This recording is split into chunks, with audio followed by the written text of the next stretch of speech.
Hello Envoys, welcome back to the Soulframe, a journey of an envoy. This is the part 4 of the live recording walkthrough of Soulframe. To just give a little bit of a refresher on what we've gone through in the previous series of the first 3 parts, we started off over in the western part of the map, and we obtained the first, second, and the third parts of the juniper bow. After those ones, we finished up roughly around here to obtain the third part of the juniper bow, and we have obtained our Tuvalkane, the blacksmith of the series and of the game. So to give you a little bit of a refresher on where to find Tuvalkane, that is in the Nightfold. And over here she is. And we started off by creating another weapon, and we've gone through a little bit of the combat arts, some of the virtue stats and how they supplement the damage and the input of the envoy's weapons and their packs. And with Tuvalkane, we are looking to build our bond with her. As current, we have a level 1 bond, and some of the weapons that we've come across with the fragments, we have either insufficient materials or the insufficient amount of bond to be able to build a new fragment of a new weapon or any sort of armor. It looks like we've got to get to Bond 2 with Tuvalkane. Now, jumping over to one of the weapons that we created previously, which is the VASP 4. That one we have created from the last walkthrough part of the guide. So I will claim this one, and we will doing a little bit of a leveling for this one as well. We also went through the Garen Rouge, the Tormented Stag Fable as well, and you do obtain a new pact per each Fable or Ancestor that we've come across. So Garen Rouge is one of them at the moment. You take on Lady Diora and Garen Rouge, and you obtain his pact, which is essentially a new one that we have come across. And unfortunately, we don't have the bond level 3. So today what I'll be doing is going through, and hopefully we'll get to at least bond 2. So essentially what Soulframe does is walks you through on how to start a bond creation with Tuvalkane. And as you saw, as when I picked up the VASP 4 halberd, our bond has been increased. Not quite by half, maybe about 1/3. So what we'll do is go through a little bit more of the world of Madrath, and we'll go through and collect a little bit more materials and to see what we can do to build some new weapons. And then we do have another Ancestor that we do need to come across as well. So this is our initial Vic Morel information gatherer cartographer with his creepy baby. Is Orlick. He is our Ancestor that maintains all of the information that we come across within the world. And greetings. And as you can see, we found the Children's Enclave, which is one of the factions that you can come across within the game. My initial faction for this run-through or playthrough is the Kith of Kings with Fen Jatar. So we will be working towards gaining more rank or standing within that faction, and coming across some of the different locations within the world that we found. We'll just clear out all of these, and you can see that we've started finding some of the moats around some of the points of interest that are within the locations of Madrath. What we can do is have a look through and see that we've got a little bit more information from Steel Singer Tuvalkane from being found by us in our last part of the walkthrough as well. The fables that we go through within the game, the last pensive, that was the Orlick, our Vic Morel, who we're talking to at the moment. Back to Fen you go. And the Steel Singer is for Tuvalkane. The Tormented Stag, that is the fable that we came through and we defeated Lady Diora and Garen Rouge. You can replay the fable if you wish to, as many times as you want, which is really, really nice without restriction. And then lastly, we've got the war songs that we went through as well, which is replaying the fable. This is the initial cutscene to Soulframe. And what you can do within this one is I will actually replay it for everyone now. And we'll probably possibly skip this cutscene, but it's too good to Remember, little minnow. not to rewatch again.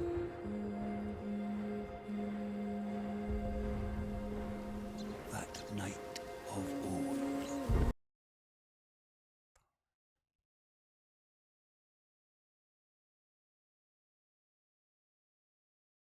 Thy nog, but hard, a rally drum.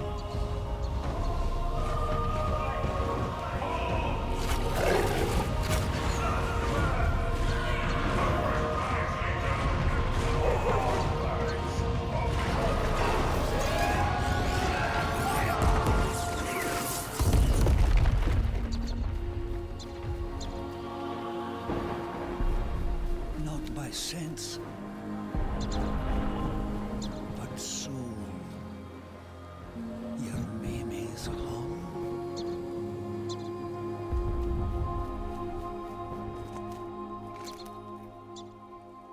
Go now, my brave, for tomorrow will come. This night of war will dawn before sun.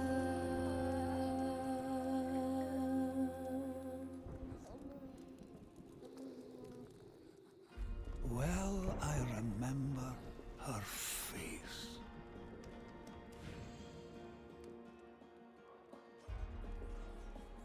Once you replay through the introduction for the Wolf Songs Fable, you can essentially just change only a few things once you've started your new envoy. This one being the skin tone as well. I like a little bit of a copper glow. Like amber rocks, a wealth of warmth, and of her locks. And this one here, you can change the style of the hair as well. For this particular envoy, I like a little bit more of, say, like the curly kind of style.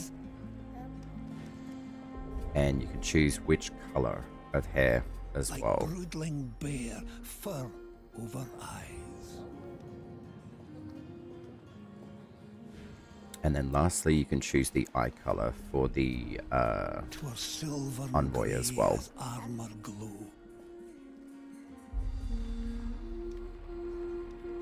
Last love she saw was you. I know. Love last it was that sent you so.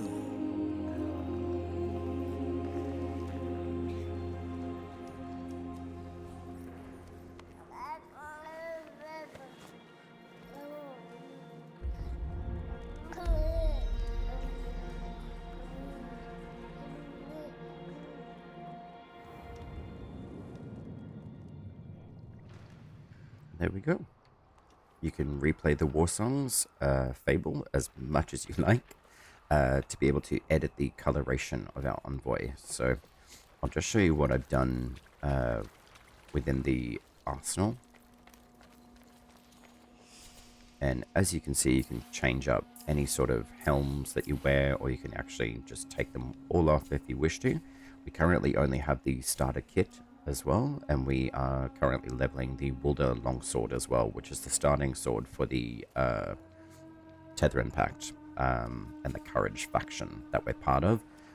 We currently are at Bond level 11, and we're aiming to get to Bond level 30, and that will happen over time. So being that when we start getting access more and more to the Sparrow Tales, there are 3 tiers. There is Star 1, Star 2 and Star 3 Sparrow Tales, and that will assist us to gain more experience to be able to add it into our pact.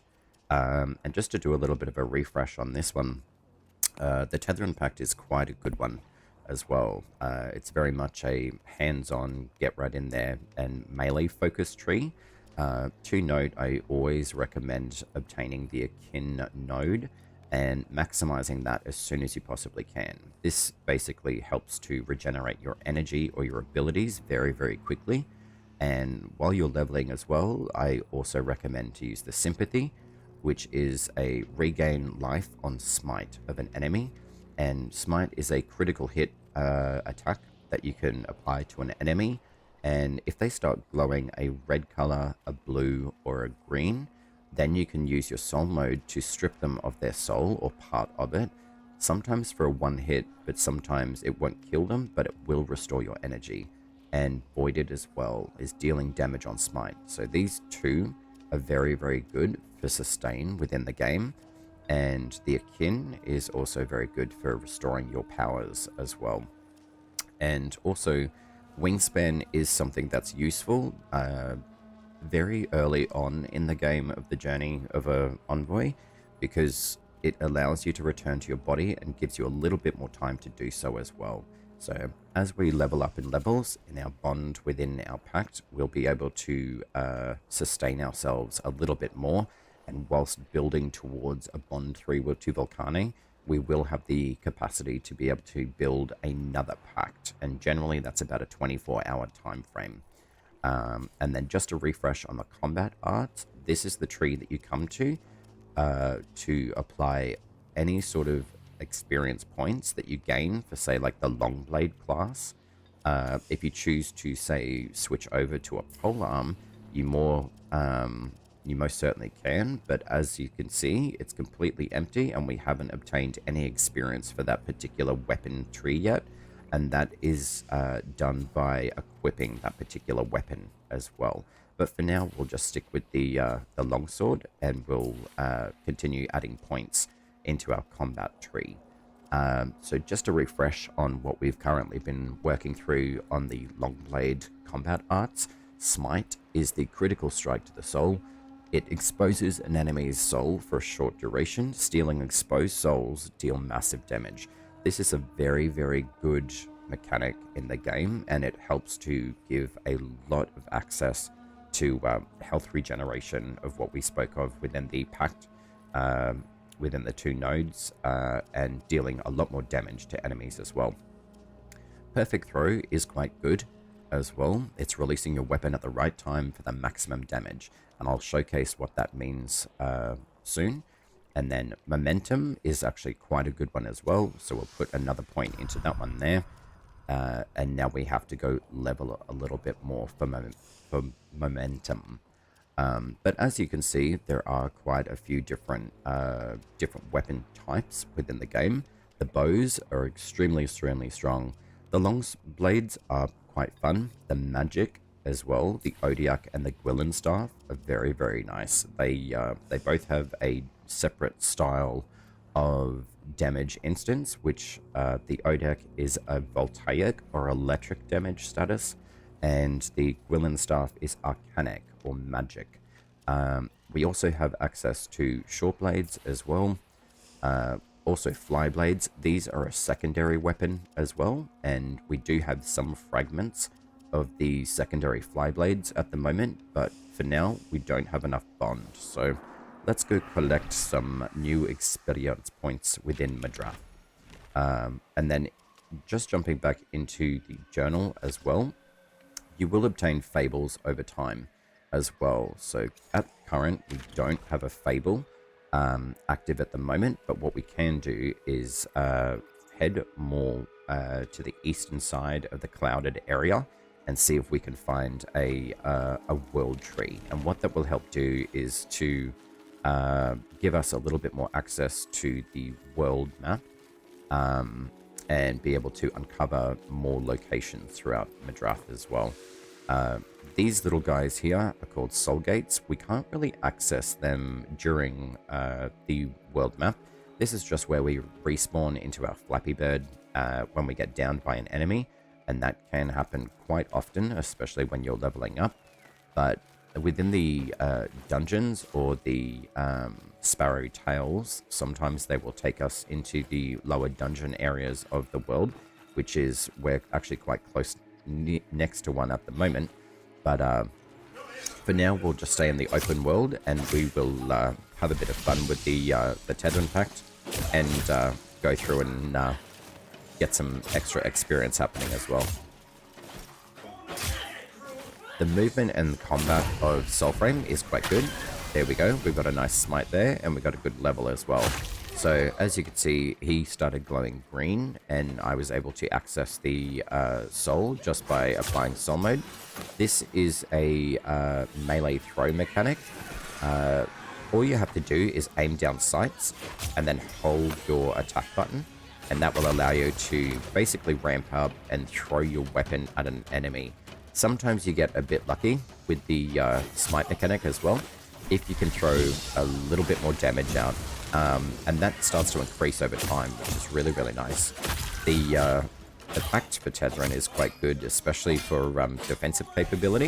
If you're finding that enemies are really, really digging into you and taking a lot more of your health than you want, you can activate your 2. However, that does activate them to attack you even more. It basically sends them into a bit of a frenzy and makes them attack you even more. So to be able to mitigate that, you can cast your 2 on tethering and then use your 3 with clash, and that will kind of push them away a little bit as well. And then I'm not really good with the defensive capabilities of blocking just yet. You can do a riposte to an enemy as well, and that does, if timed correctly, it mitigates their attack initially against you. But for now, we'll just kind of go a little bit more ham and have a bit of fun with the Tethering Pact. And that's a riposte right there. So timed well, you can riposte them, and you can actually do a retaliation against their attack as well. So we'll see how we go against this big juggernaut enemy here as well.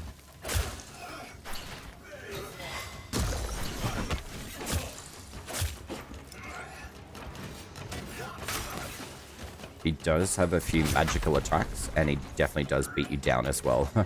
So it is good to be a little bit more light on your feet as well, but you'll come to understand a little bit more about your playstyle as you come through as well.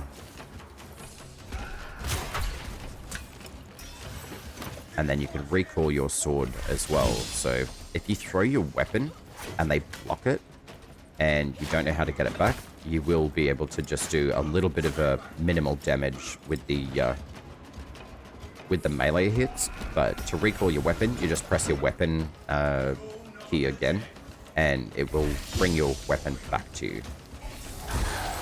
And that goes for pretty much any other weapon in the game as well. It's a really, really cool mechanic.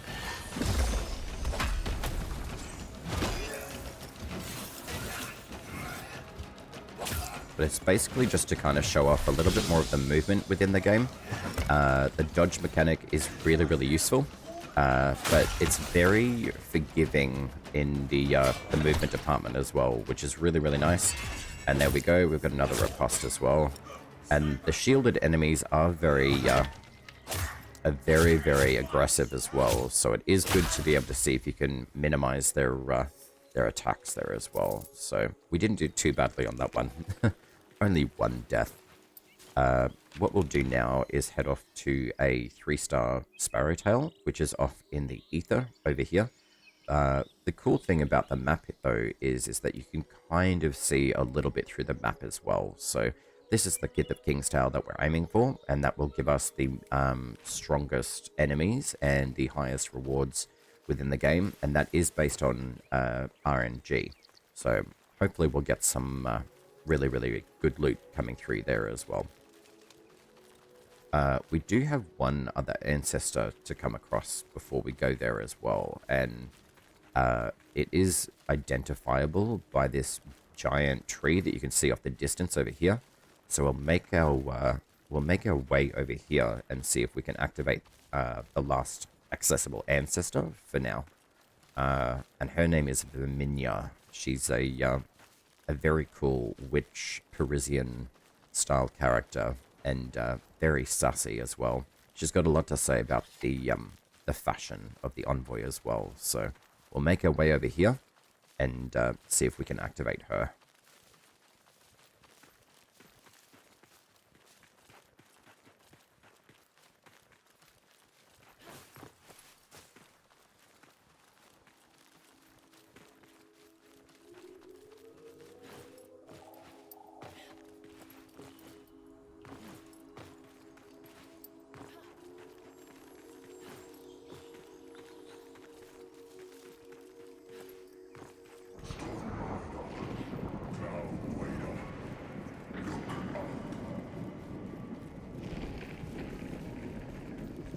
So what you'll be seeing and hearing on screen at the moment is a mini boss. And what we'll have to do is head over to this tower over here. And we will see if we can activate the big Nimbus man that is talking to us as well. We don't currently have the world tree in this location.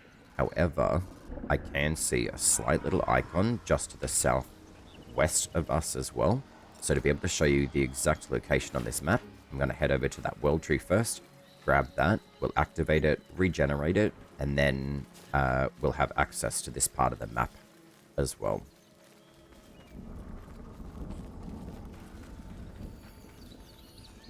And all you need to do to activate a world tree is find this Tuvalkane halberd that is stuck into the tree, which is corrupting it.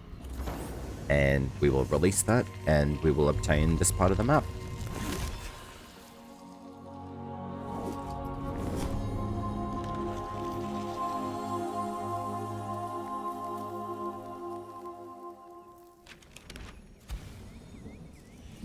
Magic. Now this is a little bit further down to the south and west middle of the map area as well. It does kind of break a little bit more of the map up, which is nice. However, what we can see at the moment is that we've obtained this area of the map. But if you zoom in a little bit over to this world tree, the very first one that we found, just southwest of that, roughly around here, is another world tree, and that should open up this area of the map for us as well. So we could probably obtain that one a little bit more today as well. But what we'll do is head back to this tower, which is located just here. Just in this area. And this one will help us to obtain our next Ancestor, Verminia.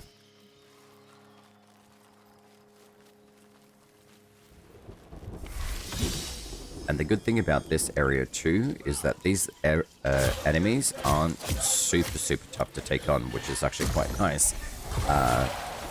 They are pretty fun, but as we do need a little bit more experience for the bond leveling of Tuvalkane, we'll be just taking down a few mobs as we come across them.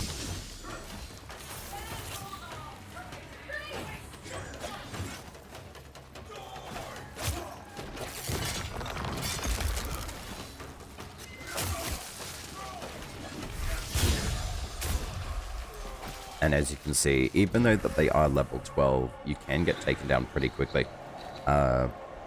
Learning the game combat mechanics or the combat arts is a little bit of a time taker, but eventually you do kind of get to understand the movesets of the enemies as well.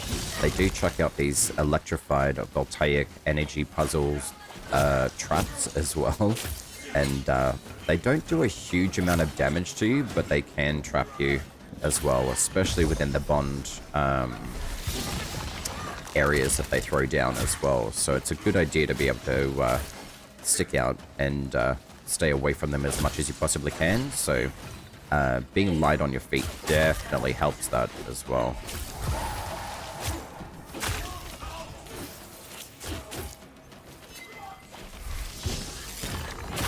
And a very big plus with the Tether Pact, having that akin ability activated within our pact as well helps to regenerate our abilities very quickly. The first ability of Tetherin though is based more on the amount of hits that you obtain. So once you cast the ability, it will cover your weapon within, say, like these red glowing thorns. It gives you roughly about 5 hits per enemy, and inclusive of that is our melee throw as well. So once you throw out about 5 different attacks, as you can see, it will disappear again, and then the ability will start to regenerate as well. Now, we do have another Ancestor to acquire. So to start that Fable, I haven't actually gotten the Fable within the journal at the moment, and I've found in previous conversations, the Fable sometimes will show up and sometimes it won't. But what we're here to do is release this little guy in this chest, which is located in that tower as well. So we'll just go ahead and do that and see what the little puppet has to say.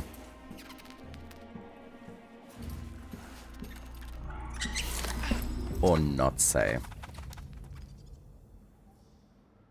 Okay, so what we'll do, you can use soul mode as well to highlight the little puppet. And what we do is follow him and see where he's taking us.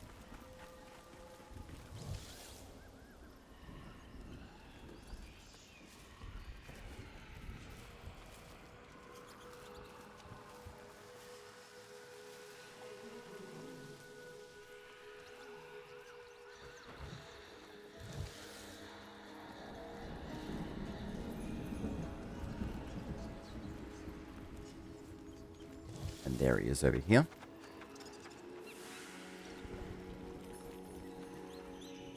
And there he is again.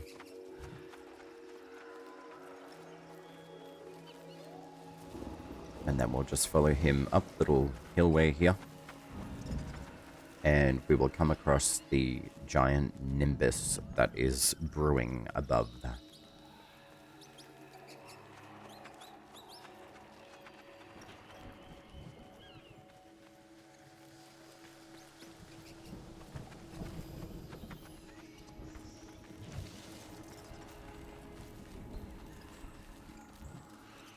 Puppet, here.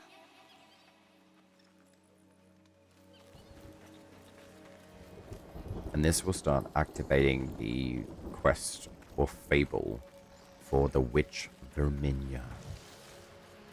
So as you follow the puppet, you can come over and follow him down to this rock area, which is just located a little bit more kind of direct west or north, sorry, of the tower of where we release the puppet. But you do have to follow him through. And then once you come through here, you come up to the idol and we play our little ode talkie thingy. And it should be able to give us a tune. And if you play the tune correctly, it does open the cave of where we'll find Verminia as well. Hey there, puppets. Oh, this really dumb. I will catch a chill.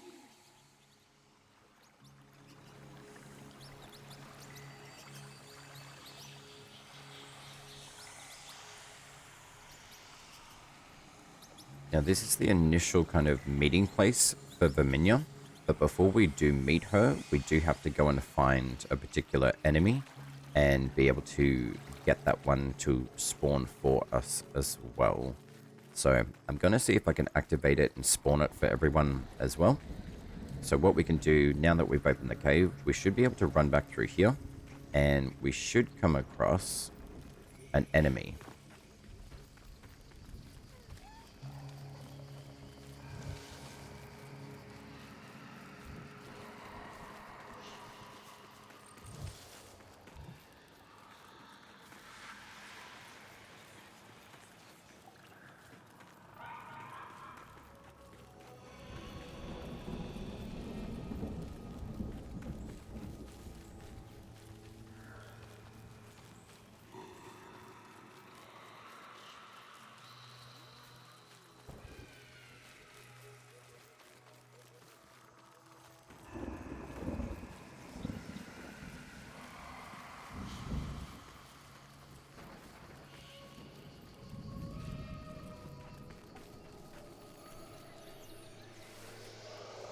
What I might do just for this particular part is just jump back into the Nightfold and see if we can force the enemy to spawn. Sometimes the game will activate to a certain degree, but then finding the enemy and getting it to spawn sometimes will take a little bit of a time to make him generate as well.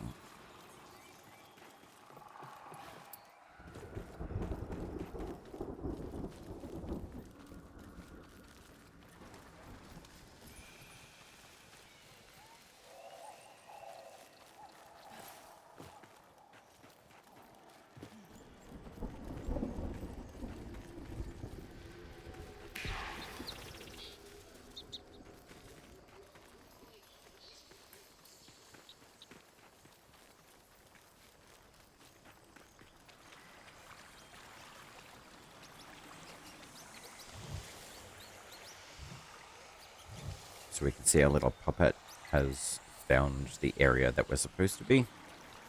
what I would recommend in this instance, though, if the game does tend to do this, like, generation of dialogue, but it's not spawning the enemy itself, what you can do as an alternative at the moment, you possibly can just do a login, log out, and then log back into the game. And what that will help do is hopefully spawn that enemy. So that is something I'm actually going to try now as well. So if we stay within this area, we can jump back into our Nightfold. And then you can do the login, log out.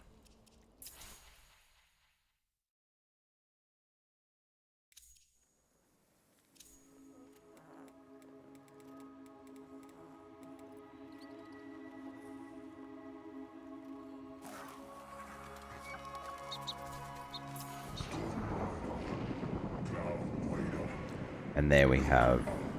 So for the most part, for this walkthrough, I would probably say if the Nimrod doesn't spawn straight away, you can kind of bypass that time of walking around to be able to spawn him just by doing that login, log out.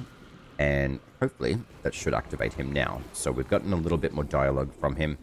What we can do, the good thing is when we do the login, log out, it does bring you back towards where the initial start of the Fable activated with our puppet.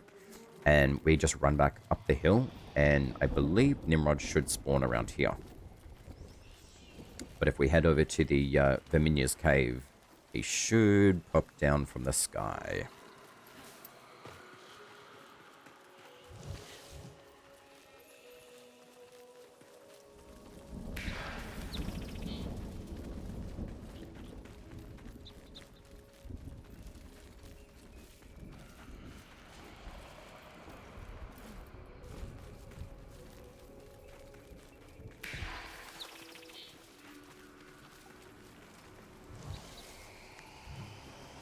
Or perhaps not.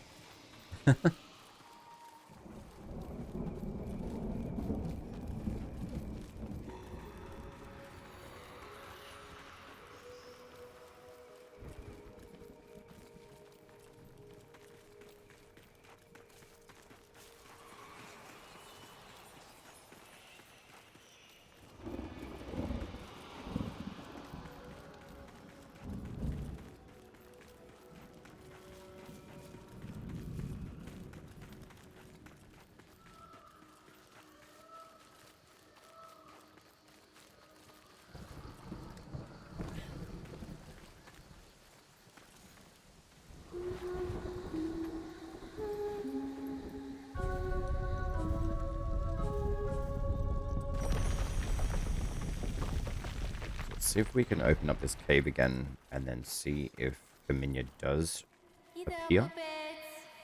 Oh, this is very dumb. I will catch a chill. And she does not. So, what we'll do, we'll give that one more try. And if failing that, we could just do the login, log out one more time. And hopefully that will spawn the enemy that we need to be able to activate the quest for Verminia.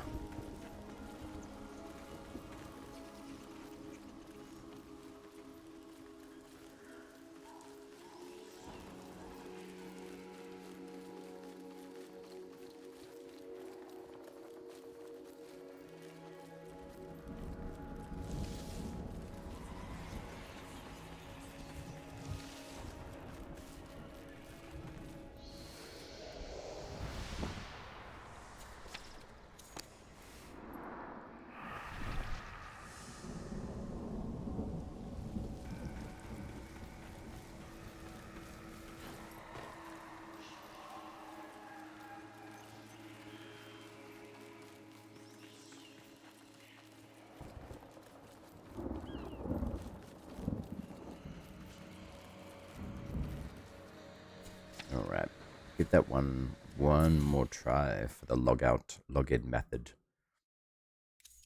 Hopefully within future though, that one will be updated a little bit, and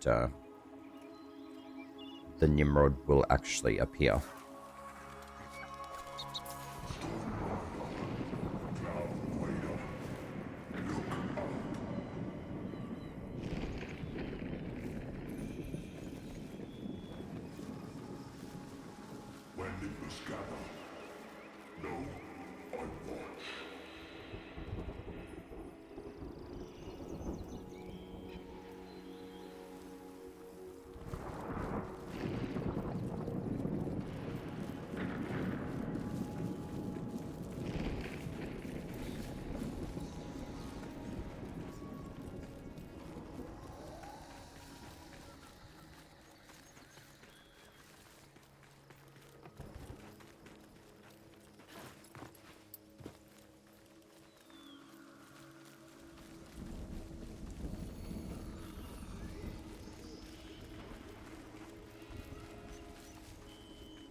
Hopefully, the Nimrod wants to appear.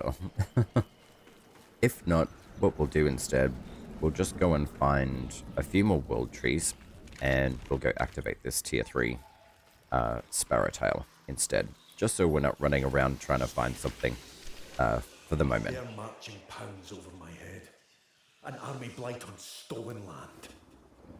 Let's burn some castles. So to take you guys through what I've just done is activated the tier 3 Sparrow tail, and what that will do will take us through a series of mini quests, and by the end we should be able to get some really decent rewards for the envoy as well. So meaning it would be like Drax, quite a few different materials that we'll need to build and craft more weapons and even armor pieces, and the packs as well. So the first one here, these ones, the enemies that I'm sitting and looking at, I'm holding a soul mode and you can see their souls. These guys are called the Mockeries. These guys can be quite an interesting enemy, and they're a really good way to learn a little bit more of the mechanics of Soulframe and the soul mode. These guys will not die without their soul being drained and absorbed by our envoy. So I'll give you an example as well. So now that you can see that that one has been downed, you can hold down your soul mode and you can see a green soul flying around. And what that will do is respawn the enemy, but only with half health, because we've been able to attack it and damage it as well. So kill that one again, and then once you see the soul leave the body, just pop your soul mode and activate it. And what that will do is absorb that soul, and that will minimize that enemy coming back to life and basically trying to continue to kill you as well. Corrupt enemies in Soulframe are really fun to play against. So that's how to minimize these guys from coming back to life and absorbing their soul. And also, as a really good side product, they give you quite a lot of really good XP. To be able to level up your weapons and your pact as well, but also your arcanics, which is your magic as well.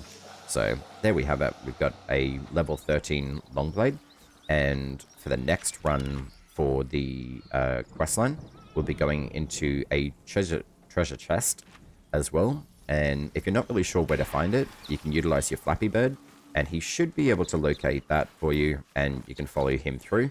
Or you can use your compass at the very top of the screen, and those icons will show you exactly where to go as well. So the larger they get, the closer you get to them, you'll be able to find that particular little area as well. You will come across more of the Odor idols as well, and these are idols that give you blessings as well out in the world. These ones look very similar to the first 3 Juniper Fragment ones that we found. There is an idol located for the Juniper Bow here, and then just southwest of the College of Pensives is this little township here. That's where our second one was, within the Grove, and then the third location after our previous walkthrough from the Oro's Well is just northwest of that one as well. But we can play this one and see what kind of blessing that we obtain.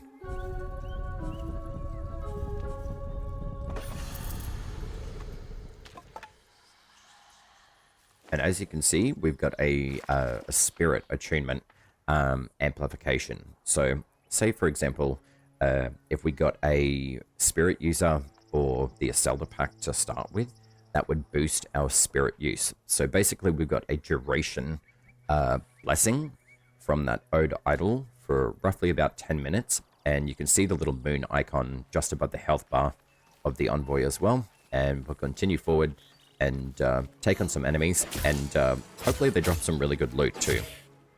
And also keep an eye out for some of the bags that they can drop as well. They can drop some rare loot from time to time as well.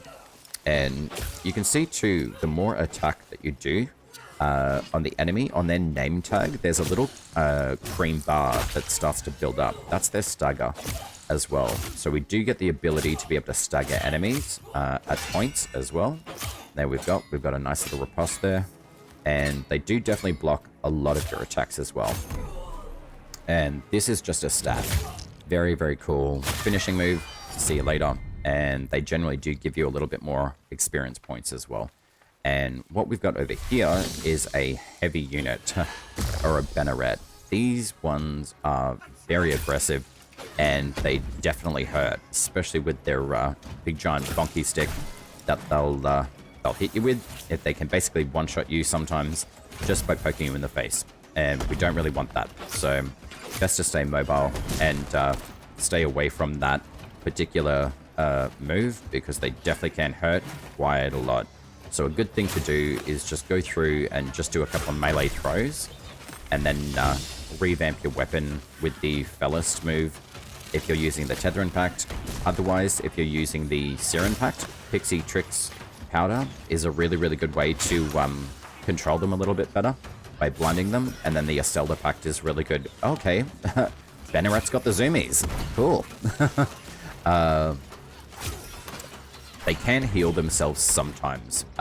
More of like the Bannerets at the end of a tier 3 Sparrow tail will get a little bit more of the healing ability rather than these grey ones. But they are very, very strong. So do be mindful of your health economy, and just keeping light on your feet for now.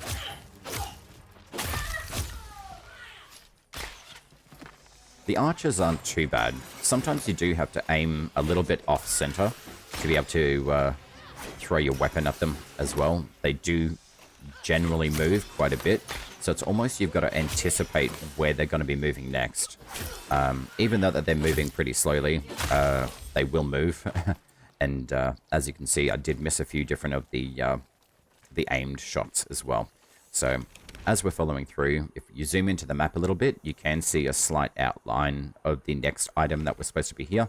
So I would assume that this is the next chest, and we've got a fragment of the Igni Mora, which is a very cool sword. And in the previous episode of what we looked at, Igni Mora is a very cool weapon, and that is the chosen weapon of our faction leader, Fenjatar, as well.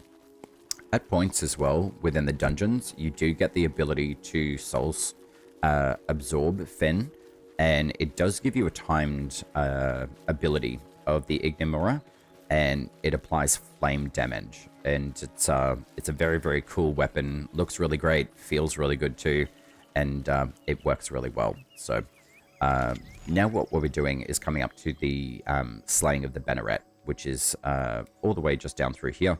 And there is a world tree roughly around here as well. You can just barely see through the map. So we'll probably go pick that up, and we'll continue forward, gaining a little bit more experience points as well. But before we go and do the Banneret, I'm going to see if I can disengage from here and add some more points into our weapons in the Nightfold. As I previously mentioned as well, it is good to obtain points and level up. And each time that you run through, up to you if you want to. But I do find it is valuable to go through and check in with your combat arts and see if you've got any extra levels for your weapon or your pact as well. And as you can see, we've got 2 more points for the Tethering Pact. So what I'll look at is having a look at possibly like last stand is quite good. Low life triggers increased attack speed, or Conqueror, which is absorbing a small amount of life from enemies that you fell. Out of these two, I would probably say, because I'm getting a little bit less health just for being so early level, Last Stand would be beneficial because it increases our attack speed. So I'll take that one there for now, and then we'll jump back in to the Sparrowtail before it starts to end. As you can see, there was a little bit of a timer that starts applying a cooldown or a countdown of about 30 seconds. And if you stay away from the Sparrowtail for roughly 30 seconds, it will completely neutralize that one, and you will have to go find it again and start a fresh one as well. So it is a good idea to pop in, pop out a little bit quicker. And now we'll take on Banneret Dribble, who is this gigantic gold-clad enemy here. And these guys tend to drop some really, really good loot as well. So very good idea to, again, just stay light on your feet and create some good damage output as well. And as you can see, they can definitely dish out quite a bit of damage as well. So it's okay to move around. It's definitely a good way to produce combat. But as you can see, they also hit like a truck, especially early level.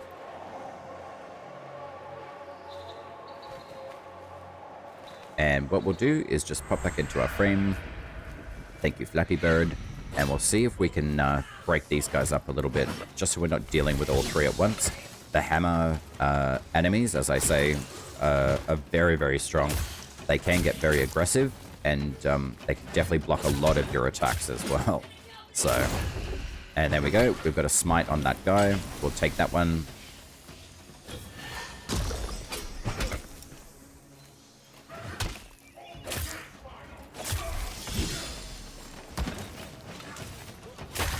And there we go. Alright, so now we can deal with Dribble. But he does dodge. Surprisingly, for such a large unit, they can move very quickly.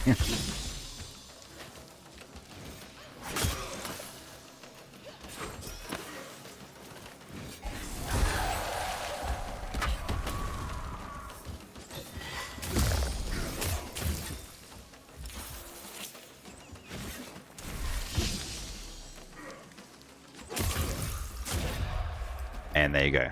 Definitely takes you out very quickly. The only reason why he's able to take me out that quickly, though, is because they are a tier 3. So they generally do, it's high risk, high reward. So if you do want to take them on and you're okay with being taken down a few times, it's not a bad idea to see if you can train at least one of these missions and start off by rebuilding yourself a little bit more levels and materials by doing more of, say, like the tier 1 or 2 Sparrowtails as well.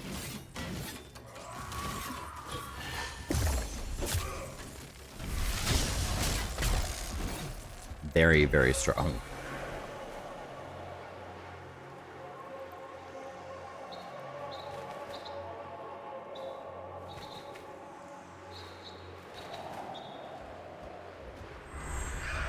So what I'll do, I'll definitely continue to take this guy down because he's almost half health, which is not too bad. But because we've got a lower level weapon as well, we're not really dealing out the maximum amount of damage at the moment, unfortunately.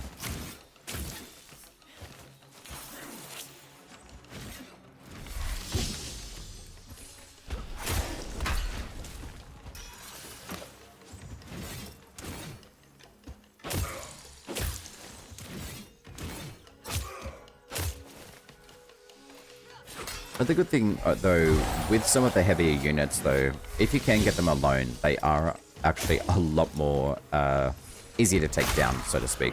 So there we go. And we get the nice power stance. We win.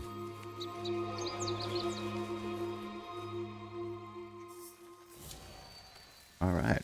And we've got another level to the Wilder as well. So what I'll do, I'm going to head east and I'm going to grab this world tree as well. And you can basically create your own mapping of getting all the world trees.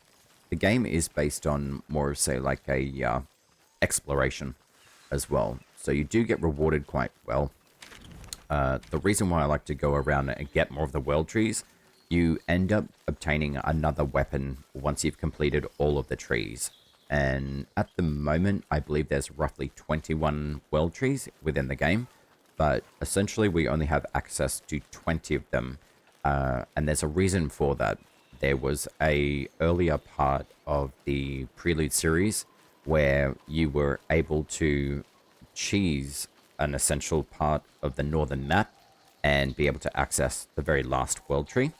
And this is the next world tree, so we'll just heal this one and we'll obtain more of the map again.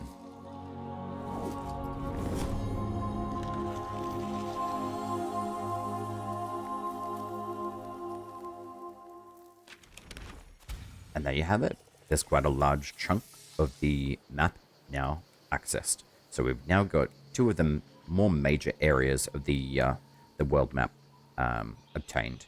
There is another world tree directly north of here as well. So we can follow this pathway all the way up through here. It's roughly around this area, and that will connect this whole entire area. So because we've had a little bit of a trouble trying to be able to get the Nimrod to spawn, I'm hoping by just doing a few of the world trees that will activate a new part of the Fable as well. It's a shame he didn't spawn originally, even when his dialogue did come through. So he is part of the chain quest of the Ancestors to be able to obtain them and activate them. So he does activate, but unfortunate that he doesn't activate fluidly.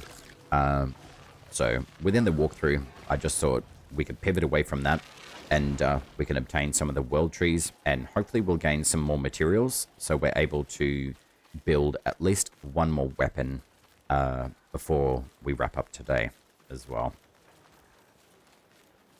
And just to fill in through like fast travel, that is something that's been spoken of within the Soulframe community for a little while now, and it is something that's going to be entering into the game, but at present we don't have access to the to a fast travel mechanic, as you would say. The only technical fast travel that we do have accessible is the soul gates within any of the dungeon areas that we can come across. And what that will do is once you enter the soul gate, it will generally respawn you back at the very entry of the dungeon, and you will be able to exit the dungeon from there if you choose not to use the actual exit of the dungeon as well. So we've just traveled from this southern world tree all the way up till here. So we'll just activate this one, and we'll have a little bit more access to the map area. And for the most part of the game, when you first start out, the middle area is a really, really good area to go out and farm. So as you can see, we've accessed quite a lot of the map now. The further out that you go from the centralized areas of the world, the more you will be able to note that the sparrow tails, but also the enemy levels will increase as well. So we do have another world tree over up at this location as well. So we could actually go and grab that one. And then what I will do, I will see if I can come back to this area through here and see if Nimrod spawns. And if he does, that would be excellent. But before we do that, we can go talk to this little guy, Avocot, just over here, and see if he's got any more compliments for us, which he always does, being leggy and all. He does tend to sell goods or standard items. If you're at a loss of which ones to buy, I would recommend the patch leather if you're needing a few of those. Sapphire is also something that you can purchase as well. Scrap iron, those are quite most of the areas that you can farm within the game, and gossamer quartz as well. If you're not sure of which ones to buy, just pop into your inventory and you can have a look through some of the tabs. We do have some of the joineries that have been added into the game as well. You've got the Gilder Rusted, the Quicksilver Rusted, Faybolt Rusted. These are more prone to be additional or applied to a magical weapon, which we don't actually have access to at the moment, which is the Odiak and the Gwilin Staff. and the Verite Rusted, these are generally for your melee weapons. So like your hammers, your halberds, your swords, and your short blades. They do have extra stats on them. So as an example for the Fey Bolts, you do have 4 different tiers for every single joinery that you can add while you're crafting a new weapon. Consecutive attack damage is just consistently throwing out some damage. And as an example, the Odiac Gauntlets throw out a lot of lightning. And if you keep on continuing to throw lightning bolts with it, the consecutive attack damage +2 will ramp up in damage as well, which is quite good. We do have moats available in the game, and they are accessible through the different points of interest that you come through for each township. And you do have the tab for your fragments as well.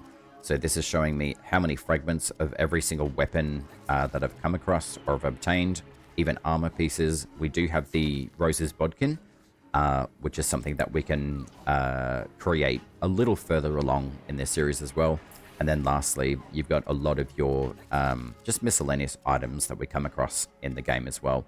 So as an example, we've got the Gossamer Quartz. Say if I'm needing one more, you can purchase one more to get the 5. So we'll go through and grab one of them. It's only 150 Drax. As you can see, the currency is about 8,000, so I might just grab 5. Or even just 6, just to make it an even 10. And then Patch Leather, as an example, we've got 26 owned. I can just go buy 4. And his rotation in his shop does change as well. So it's roughly on the hour. If you find him out in the world, he's very useful to grab just a few little bits and pieces if you need them, but they're not necessary to have to purchase the items that he does have. I got a little bit more cocky.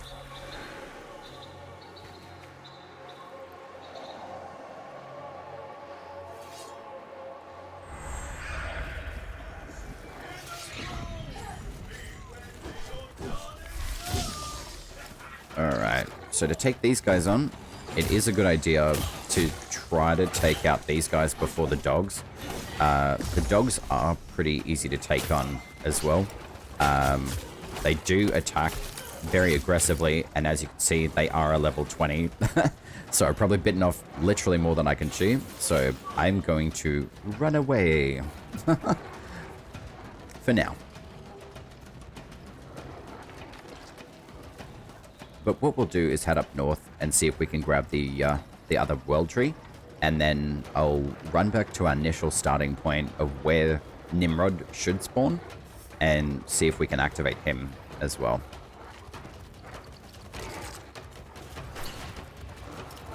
And these guys will track you for a while. So do be aware of that. So what I'm going to do is see if I can grab the world tree that's over in this area. It's called Fort Kernhold. It is a very good area to come and farm, but do be aware it is higher level enemies as well. So for earlier kind of starting, I have jumped around the map a little bit today, but it is good to farm this area, especially Carlisle and Fort Carlisle as well, which I haven't visited just yet, which is just over here. It's just basically following through this area and farming this one up, because most of the factions that we have access to, the Kith of Kings, the Alka's Children, but also the Silent Rose faction, which is around this area. I haven't actually obtained, I guess, access to that one just yet, because I don't have a particular rank, which is rank 3 with Kith of Kings, and a particular item that you have to acquire as well. So we'll come up, we'll grab this world tree, and hopefully one of the moats is around as well, that we can acquire here as well.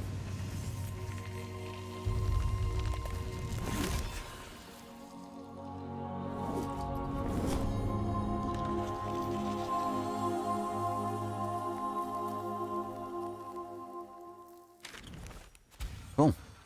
And now we've got access to most of the major areas of the map, and unfortunately we got downed. But the good thing is that there is a soul stone that can resurrect you very close to this area. So what I'll do is grab my frame, and I'm going to exit from this area.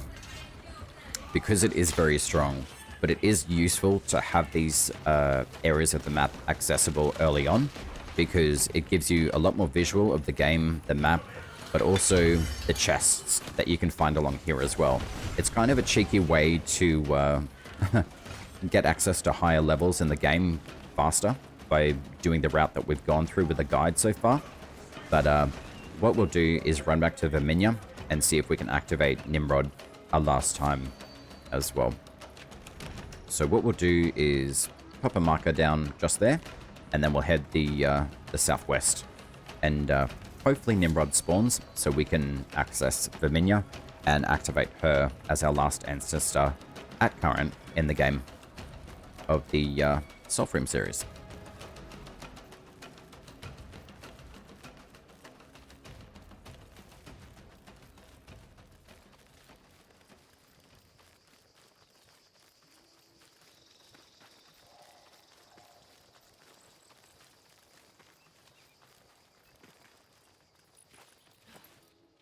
And to note too with the Sparrow tails that apply themselves within the world, we do have a few coming through here as well.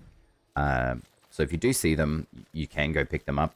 And probably for this level of Envoy, the tier 2 and the tier 1 would probably be most appropriate. I know that I've gone through and obtained a tier 3. It is just to see whether or not it's going to give me a particular joinery. But at the moment, it doesn't look like that I've been able to pick any up. And as I say before, they are a RNG as well. So for now, we'll go through and we'll have a bit more of a play and see if we can get the Nimrod and acquire the Verminia Ancestor.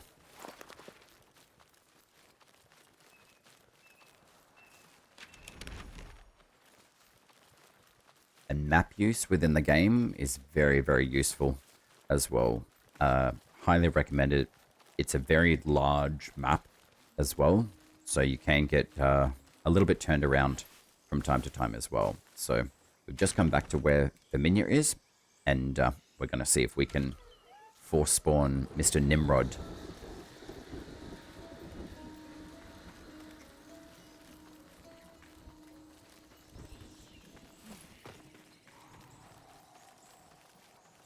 And hopefully he wants to show up.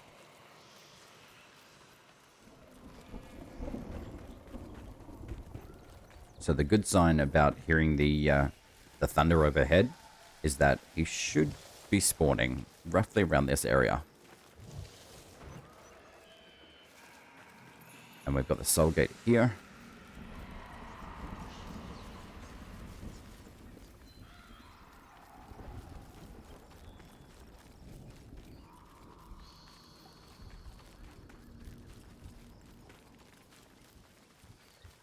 And maybe he doesn't want to spawn for us, which is unfortunate.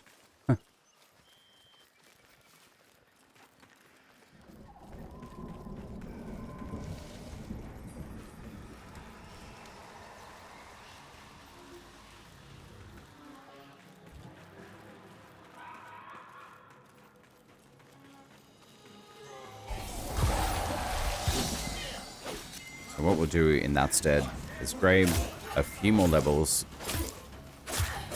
hopefully from these guys.